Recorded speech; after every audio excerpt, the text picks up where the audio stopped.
그 아가씨는 당신에게 누구입니까? 그녀는 제 파트너와 같습니다. 관계가 복잡해요. 그녀는 그냥 인생이 얼마나 불행한지에 대해 계속 이야기했어요.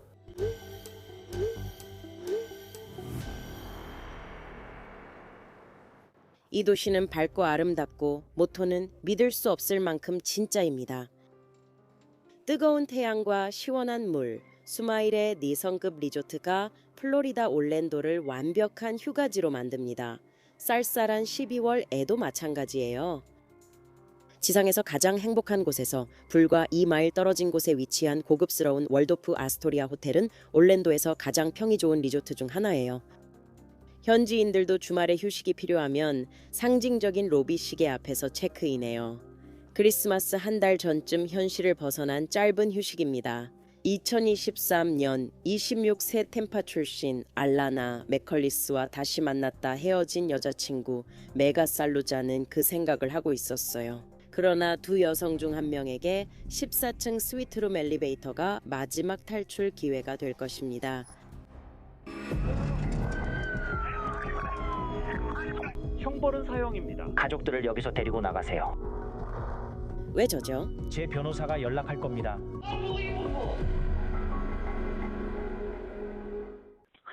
세상에 제 파트너가 방금 머리를 떨어뜨렸어요. 여기 주소가 뭐죠? 월도프요? 아스토리아 올랜도라니? 전화 한 통이 오후 1시 4분에 들어왔어요. 그리고 오렌지 카운티 경찰이 즉시 현장으로 출동했어요. 글쎄요, 그녀가 지금 엄청 시끄럽게 굴고 있어요. 맙소사. 알겠어요. 봐요, 지금 소리 내고 있나요? 깨어 있나요? 숨 쉬고 있나요? 혼자 움직이나요? 그녀가 가고 있나요? 그녀가 움직이지 않나요? 그녀가 여기 누워 있나요? 잘 모르겠어요. 피해자가 숨을 쉬고 있어 경찰관들은 구급대원 뒤에 도착합니다. 그녀의 생존을 희망합니다. 이 전화 불안하게 들려요. 저는 그렇게 생각하지 않아요. 자세한 내용이 많잖아요. 누가 총을 가지고 있었고 누가 없었는지에 대해 말하는 거군요. 흥미롭지만 더 좋게 만들게요. 안으로 들어가자 그들은 6살 난 알라나 맥컬리스를 봐요. 현장은 구급대원에게 머리 부상이 치명적이었다고 전합니다. 한때 새하얗고 깔끔했던 시트는 붉게 물들어 있고 침대 머리판과 협탁에도 피가 튀어 있어요. 수사관들은 카펫 위 살점처럼 보이는 조각 옆에 노란색 증거 표식을 두고 몇 걸음 떨어진 곳에 황동 탄피가 있습니다. 구급대원들이 알라나를 들것에 눕혀 병원으로 이송하는 동안 경찰은 방을 샅샅이 수색하고 유일한 목격자인 911 신고자로부터 진술을 받기 위해 나눠 움직입니다. 그녀는 자신이 알라나의라고 밝힙니다. 여러 번 다시 만나고 헤어진 건 대부분 여자친구 메가 살루자와의 일이었습니다. 알겠어요. 계속 준비하세요. 메가 살루자가 총을 갖고 있었으나 알라나가 빼앗아 다시 찾았습니다. 총이 손에서 손으로 오갔습니다. 제 이해로 그녀가 그렇게 한 뒤 플레이어에게 다가갔습니다. 네. 그녀는 그것에 대해 생각했어요. 알겠어요. 왜냐하면 저도 궁금했거든요. 그리고 그것을 집어들었어요. 그녀는 그것을 자기에게 안았다가 다시 내려놓았어요. 그들이 그녀를 데려가자 살루자는 경찰관들에게 같은 이야기의 한 가지를 말해요. 그녀는 디스패처에게 욕실에서 나와 알라나가 권총으로 머리를 쏘는 걸 봤다고 말했어요. 권총으로요? 살루자가 챙겨온 사용된 총이요? 그건 당신 거죠. 어디에 보관하고 있었나요? 항상 곁에 있고 제 어디든 가지고 다녀요. 금고에 넣고 제 열쇠로 잠가요. 그녀도 이 사실을 알고 있었어요. 금고를 들고 다니는 거군요. 이거 보세요. 네, 그걸 가방에 넣어서 가지고 다니는 거군요. 저는 은닉 휴대 허가증이 없어서 금고에 잠가서 보관해요. 호텔에 갈 때는 그걸 가지고 가서 그냥 가방에 넣어둬요. 네, 금고를 열려면 열쇠가 필요하다고 하셨죠. 경찰이 증거 정리할 때 그 수건이요. 총은 분명히 살루자 씨의 자동차 열쇠와 금고 열쇠 그리고 총이 발견된 가방과 함께 감싸져 있었어요. 결국 그들은 이 사건이 자살이라고 확신하지 못하고 있어요. 살루자 씨의 총 보관함이 든 일 박여행 가방. 이 현장에서 이상함을 보여주는 주요 단서일 수 있어요. 수사관들은 가방 맨 아래에서 금고를 발견했는데 옷이 덮여 있어 누군가 숨기려 한 것처럼 보였어요. 살루자 씨가 알라나 씨가 이송된 병원에 도착했을 때 오렌지 카운티 수사관들이 이미 와서 그녀를 기다리고 있었습니다. 그 젊은 여성은 당신에게 누구입니까? 그녀는 제 파트너 같은 사람이에요. 알겠어요. 그러니까 우린 완전한 연인은 아니고 관계가 좀 복잡해요. 저는 만났다 헤어지는 관계예요. 그런 것 같아요. 자주 헤어진 건 아니지만 우리는 친구가 될 준비를 하고 있었어요. 알겠습니다. 그러면 무슨 일이 있었는지 조금만 얘기해 주세요. 천천히 말씀하세요. 감정적인 일인 거 알아요. 아직도 그 일이 있고 나서 울지 못한 것 같아요. 아직도 충격을 받은 것 같아요. 정말 대단하네요. 트라우마가 될 수 있겠어요. 이해합니다. 그게 약간 흐릿하게 기억나는데 그냥 제가 화장실에 있었던 것만 기억나요. 제가 나왔고 그녀가 수건을 들고 있었어요. 저는 달려갔고 쾅 소리 후 그녀가 쓰러지며 피를 흘리는 걸 봤어요. 제가 수건을 집었어요. 풀었던 건 잘 기억 안 나고 그냥 집었던 것 같아요. 총이 있었고 바닥에 갈색이나 주황색처럼 보이는 무언가가 떨어져 있었어요. 그리고 베개 위에 뭔가 은색 같은 게 있었어요. 그녀의 머리카락 같은 게 있었어요. 알겠어요. 이전에 언쟁이나 다툼이 있었나요? 아니요, 전혀 그런 건 없었어요. 우리는 그냥 대화만 하고 있었어요. 우리는 약간 감정적이었어요. 이게 우리 마지막 여행이 될 거라고 생각했거든요. 이제 헤어지고 친구로 지내보려고 했던 그런 상황이었어요. 우리는 커플 상담에 대해 이야기하며 휴대폰으로 상담사를 찾아봤어요. 아직 확실히 정하진 않았어요. 알겠습니다. 오늘 체크아웃 시간이 언제였나요? 옷, 휴대폰, 침대 모두 정돈됐어요. 그리고 체크아웃 1시간 전, 그리고 그 커플의 관계가 끝나기 직전에 총이 발사됐어요. 살루자는 경찰에게 자신이 충격을 받아 생을 마감하려 했다고 말합니다. 사실 그녀는 이전에도 그런 생각을 여러 번 했던 것 같습니다. 저는 나도 가야 하나 라는 생각이 들었고 잘 몰랐어요. 그래서 대학 다닐 때 저는 대학 시절 자살 충동으로 많이 힘들었고 그래서 그런 행동을 했어요. 그냥 나아지려고요. 알겠죠? 센트럴 플로리다 대학교에서의 그 혼란스러운 대학 시절에 메가 살루자와 알라나 미콜리스가 연인 관계를 시작하게 되었어요. 알라나는 육지와 바다에서의 삶을 사랑하는 사람이었고 생물학을 전공하고 환경학을 부전공하고 있었어요. 바다는 그녀의 교실이었고 곧 그녀의 직업이 될 예정이었어요. 알라나는 빠르게 악화되는 산호초를 구하는 꿈을 꾸었어요. 그녀는 산호초 복원이 가능하다고 믿으며 이를 위한 연구와 일의 삶을 바쳤어요. 메가 살루자는 학교에 다니면서 동시에 공중 복원을 공부하고 있었어요. 두 사람은 진로는 달랐지만 공통 관심사가 있었어요. 서로에게요. 적어도 한동안은 그들의 관계는 항상 복잡했다고 말할 수 있어요. 우리는 약 5년 반 정도 느슨하게 만났어요. 그녀는 대부분 불행했고 저는 관계를 유지하려 했지만 그녀는 자주 끝내고 싶어 했어요. 저는 그녀 인생의 큰 부분입니다. 우리는 일주일에 5번이나 6번 정도 만나요. 같이 있으면 정말 재미있게 지내요. 거의 90%의 시간 동안요. 알겠지? 그래서 그냥 그녀가 걱정된다고 표현했어요. 내가 말했잖아. 내 고민을 다 내게 말하면 넌 누구에게 털어놓을 거야. 그 여자들은 다투고 헤어졌다가 다시 만나기를 몇 년간 반복했어요.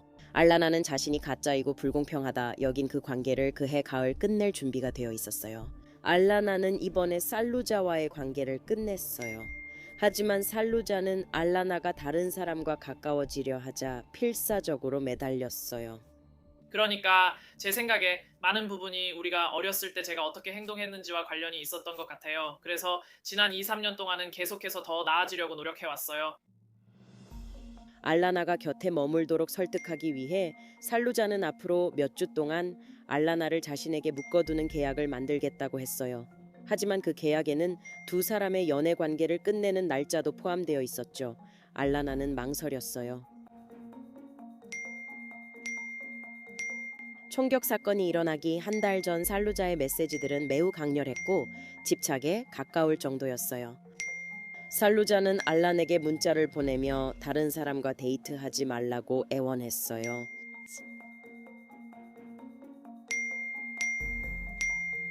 며칠 몇 주에 걸쳐 살루자는 절박함과 협상 사이를 오갔어요. 살루자는 알란에게 화려한 선물을 사주거나 커플 상담을 시작하는 등 그녀와의 관계를 유지하기 위해 뭐든지 하겠다고 말했어요. 어느 메시지에서는 살루자가 알란에게 자신과 계속 함께 있어 달라는 조건으로 $10,000를 주겠다고까지 제안했어요. 그녀를 위해서요. 우리가 처음 시작했을 때 저는 좀 별로 좋은 파트너가 아니었어요. 대학 때 상담을 받았는데 그녀가 상담을 꼭 시작하라고 고집했거든요. 그래서 그녀가 너 상담 받아야 해 라고 했어요. 너 그 사람들과 얘기해야 해. 네가 이걸 할 수 있는 권리를 찾아야 해. 이런 식으로 말했어요. 그래서 저는 알겠어 라고 했죠. 알라나는 살루자가 도움을 원했지만 실제로 상담을 고집한 건 살루자였던 것이 밝혀졌어요. 알라나는 그 상담이 치유가 아니라 자신을 붙잡으려는 술책이라고 의심했어요. 알라나는 살루자의 마지막 여행 제안에 결국 동의했어요. 알라나가 27번째 생일을 몇 주 앞두고 아버지 찰스에게 올랜드에서 며칠 머물고 12월 금요일에 집에 돌아온다고 말했어요. 그러니까 그게 우리가 여기 있는 이유의 요점인 거죠? 이게 우리 둘이 연인 관계로서 함께하는 마지막 큰 축하가 될 거라고 생각했어요. 그래서 저는 알겠다고 좋아, 우리 이제 친구로 지내보자고 생각했어요. 그녀가 먼저 연락을 끊자고 했고 저는 동의했어요. 하지만 다음 주에 둘 다 서로를 잃고 싶지 않다고 말했어요. 그녀도 그게 이상적이지 않다고 했죠. 그들은 올랜도 월도프 아스토리아 호텔에서 만나기로 했어요. 그 도시는 살루자가 이별 후 이사 오겠다고 약속한 곳이에요. 그녀는 노트에 긴 편지로 알란에게 진심을 전했어요. 그게 사랑의 편지인지 마지막 인사인지 구분이 어려웠어요. 수사관들은 나중에 그 편지를 증거로 촬영해요. 12월 23일 여행 마지막 날, 알라나는 아버지에게 예상보다 일찍 올랜드에서 집에 도착한다고 메시지를 보냅니다.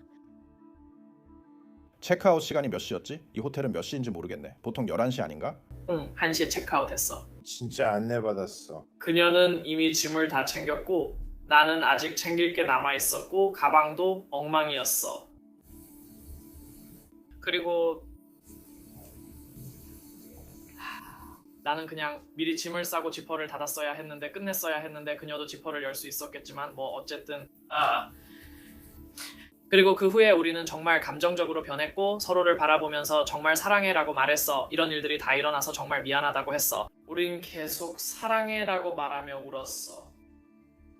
그리고 그게 전부였어. 살루자는 원하는 결말을 얻었고 알라나는 단호했어요. 둘은 함께하지 않기로 했죠. 12월이었어요. 23살 그들의 연인 관계는 마침내 끝이 났어요. 장이 끝나자 알라나는 세상이 가까워진 걸 느끼며 파도에 발을 담그고 총성이 울릴 때까지 기다려요. 기대할 것이 너무 많았죠. 그리고 그녀의 아버지는 그날 오후 딸이 집에 오기를 조용히 기다리고 있었어요. 알라나가 스스로 목숨을 끊으려 했다는 건 가족에게도 수사관들에게도 전혀 어울리지 않는 일이었어요. 그럼 당신의 파트너는 어떤 과거가 있었고 우울증을 겪은 적이 있나요? 그러니까 무엇이 그녀를 그렇게 만들었을까요? 저는 그걸 묻고 있는 거예요. 알겠어요. 이게 경고 신호인지는 모르겠지만 대학 때 자살 충동으로 힘들었어요. 그녀는 항상 그런 얘기를 할 때마다 아니 누가 그런 일을 하겠어? 이런 식으로 말했어요. 지금 돌아보면 그게 뭐였지? 경고 신호였던 걸까요? 그녀가 자살이나 죽음 같은 것에 대해 이야기하는 걸 들어본 적 있어요?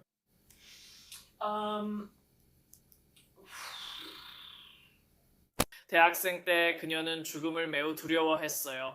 죽음이라는 개념이 그녀를 겁주고 스트레스를 줬어요. 제 느낌입니다. 그런 얘기가 나오면 그녀는 약간 마음을 닫는 것 같아요. 뭐랄까 그런 식이에요. 그녀는 긴장하고 압도된 듯 보이며 난 그런 거 이해 못해, 한심해라고 말하는 등 비슷한 반응을 보여요. 그래서 그녀는 그걸 하지 말라고 했어요.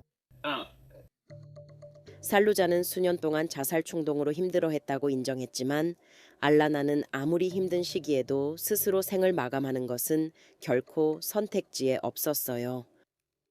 알라나는 가장 친한 친구를 잃었어요. 그건 아직도 그녀에게 힘든 일이에요. 가장 친한 친구를 잃었다는 게 무슨 뜻이에요? 그녀의 엄마요? 아, 그녀요? 알겠어요. 그분이 그녀의 가장 친한 친구군요. 그녀는 마이애미 일자리 제안을 거절하고 집이 있는 템파로 이사했어요. 엄마를 돌봐야 해서 텍사스로 갔죠. 그러니까 그녀의 어머니가 수년 동안 전업 간병인이었어요. 그리고 제 생각에 아마 2년 정도였던 것 같아요. 그래서 그게 정말 힘들었죠. 알라나는 2021년 어머니가 암으로 돌아가셔 큰 충격을 받았습니다. 언제였나요? 하지만 어머니의 병과 죽음에도 알라나는 사랑하는 이들과 멀어지지 않았고 오히려 함께한 아픔이 모두를 더 가깝게 했어요. 어머니가 돌아가신 뒤 알라나는 아버지와 집에서 지내며 식사를 준비하고 강아지와 놀고 아버지와 시간을 보냈어요. 알라나는 언니인 칼리 또는 시시라고 부르는 언니와 함께 찍은 사진과 영상을 공유했어요. 두 사람은 커버송을 부르거나 틱톡 트렌드에 맞춰 웃으며 즐거운 시간을 보내는 모습이었죠. 알라나는 오랫동안 만남과 이별을 반복했던 여자친구에게 큰 상실 후 의지했어요. 그녀는 모든 걸 내려두고 알라나를 돌봐야 했어요. 오늘 저에게 네가 없었으면 난 아무것도 못했을 거야 라고 했어요. 우리는 서로에게 그런 존재예요. 그런데 그녀가 다른 사람과 데이트를 간다는 사실에 예전엔 제 행동을 바꾸려 했던 걸 깨달았어요. 저는 이렇게 하면 네가 행복해질까? 라는 생각으로 여러 가지를 바꿔봤어요. 하지만 수사관들은 사루자의 에일라나 집착에는 덜 신경 쓰고 그들이 병원에 온 이유에 집중합니다. 우선 저는 현재 상황에 집중하고 싶어요. 당신이 욕실에서 나와 수건을 봤다는 거죠. 그리고 다시 한번 저는 왜 그게 당신이 그녀에게 달려들거나 그녀를 향해 달려가거나 당황하게 만든 계기가 되었는지 명확히 하거나 이해하려고 했던 거예요. 그녀 머리 근처에 수건이 있는 걸 보는 건 대부분 사람들이 평소에 볼 수 없는 일이라서요. 수건이요? 제 아내가 머리에 수건을 두르거나 머리 근처에 수건을 하고 나와도 저는 자동적으로 뭔가 나쁜 일이 일어날 거라고 생각하지 않아요. 글쎄요. 잘 모르겠어요. 그냥 그랬던 것 같아요. 뭔가 이상했고 저희가 너무 감정적이었어요. 그리고 저는 계속 걱정했어요. 그냥 그랬던 것 같아요. 그냥 그 걱정과 두려움이었던 것 같아요. 그러니까 당신이 나간 후 그녀가 뭐라고 했고 그 전엔 뭐라고 했나요? 아니요. 저희는 정말로 침대에서 가장 다정하게 사랑해 라고 말했고 그리고 욕실로 갔어요. 얼마나 오래였나요? 당신이 나오기 전에 그 안에 얼마나 있었나요? 대략 오래되진 않았고 1~2분쯤 된 것 같아요. 저도 잘 모르겠고 이해가 안 돼요. 수사관들도 이해하지 못해요.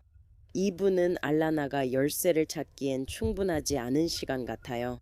금고를 열고 총을 수건에 싸서 충동적으로 반가쇠를 당기기로 한 거죠. 그리고 총을 왜 수건에 싸야 했는지 등 다른 의문도 있습니다.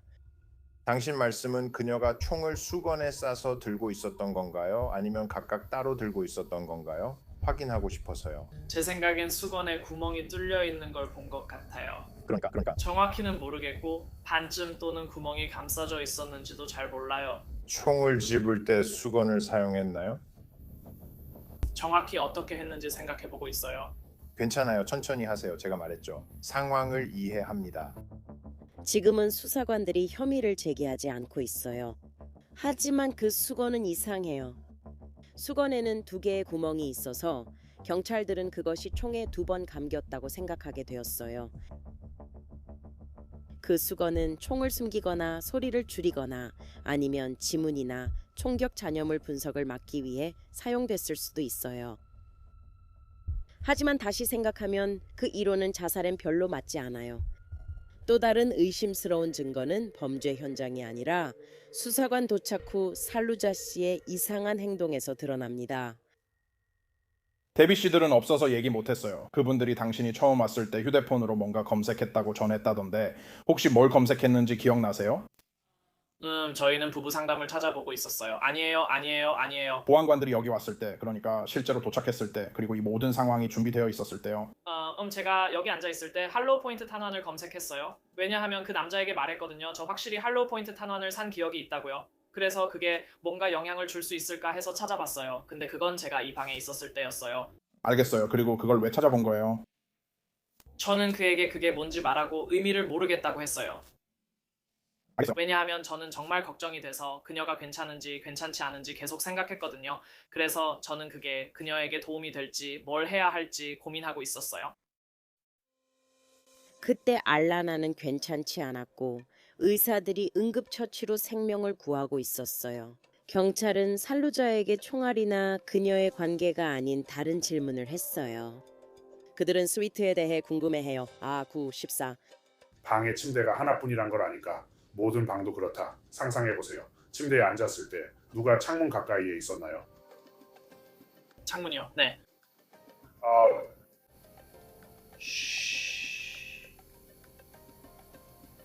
그녀는 괜찮았어요. 그녀가 말했어요. 그녀는 약간 중간에 있었고 당신은 왼쪽에 있었어요. 응, 알겠어요.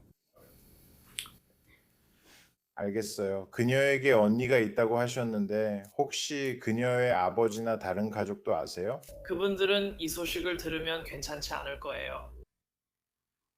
경찰은 그때 맥콜라스 가족에게 충격적인 전화를 해야 했어요. 찰스의 막내딸이자 샬린의 여동생이에요. 알라나는 왼쪽 관자놀이에 총상을 입고 생명유지 장치에 의존했어요. 가족들은 알라나가 오른손잡이라 이 점이 이상하다고 생각했죠. 그녀가 어떻게 지내는지 말씀해 주실 수 있나요? 지금 병원에 부부안관이 있습니다. 새 소식 있나요? 그는 문자로 알려주기로 했으니 기다리면 돼요. 마지막 소식으론 그녀가 아직 살아 있었어요. 정말 믿기지 않아요. 그래요. 일반적으로 머리 부상은요. 그들은 뇌가 부을 수도 있고 그대로일 수도 있기 때문에 기다리면서 평가를 해요. 만약 뇌가 붓는다면 그건 나쁜 신호죠. 그래서 계속 기다리면서 평가해야 해요. 네, 하지만 그때 저는 마지막으로 들은 소식이 그녀가 살아 있었다고 말했어요. 그래서 저는 그게 저한테 아무 의미도 없는 것 같아요. 사람들은 항상 살아있다가도 어느 순간 살아있지 않으니까요. 잘 모르겠어요. 그냥 더 많은 정보를 알았으면 좋겠어요. 수사관들도 증거를 모으며 살루자가 화장실에서 나왔을 때 여자친구가 머리에 총을 겨누고 있었다는 그녀의 말을 의심할 수밖에 없죠. 데이터와 휴대폰이 많네요. 솔직히 묻겠습니다. 알라나를 쏘셨나요? 아니요. 아니요. 오 마이 갓. 알겠어요. 하지만 저는 그 행동에 대해 제 일을 하지 않을 거예요. 알아요. 그냥 괜찮아요. 일단은 살루자는 병원을 떠나도 되고 그렇게 하는 게 가장 좋아요. 왜냐하면 알라나의 아버지와 여동생이 이미 오고 있기 때문이에요. 그들이 도착하면 오후 5시 14분에 알라나의 심각한 상태를 알게 돼요. 그날 저녁 알라나는 생명유지 장치에서 분리되고 올랜도 지역 의료센터의 의사들에 의해 사망 선고를 받아요. 다음 날 오렌지 카운티 검시관이 7살 알라나를 부검해요. 그는 알라나를 죽인 총알이 밀착 사격이 아니라 중간 거리에서 발사된 것이라고 판단해요. 의사가 스스로 총상을 입은 경우에는 총구가 총알이 들어간 부위에 바로 밀착되어 있었던 흔적이 보이기를 기대하지만 알라나의 상처에서는 그런 흔적이 없었어요. 범죄 현장 분석 결과 총기 금고나총에서 알라나의 DNA가 발견되지 않았어요. 하지만 살루자 DNA는 금고에서 나왔어요. 총의 손잡이와 방가쇠에서요. 2024년 5월 2일 알라나 미콜라스의 사망과 관련된 증거가 대배심에 제출되고 메가스 살루자는 총기를 이용한 1급 살인 혐의로 기소됩니다. 6월 1일 살루자가 체포되어 듀발 카운티 교도소에 수감, 현재 형사 재판을 기다리고 있습니다. 알라나 미콜리스 가족은 그녀를 소셜미디어에서 꾸준히 사랑한다고 공개적으로 밝힙니다. 그들은 알라나를 애도하며 재판 준비 중 사생활 존중을 요청했습니다. 그들은 재판이 끝날 때까지 알라나의 죽음에 대해 공개적으로 언급하지 않을 예정입니다. 저희는 그 뜻을 존중하며 이야기를 계속 따라가겠습니다.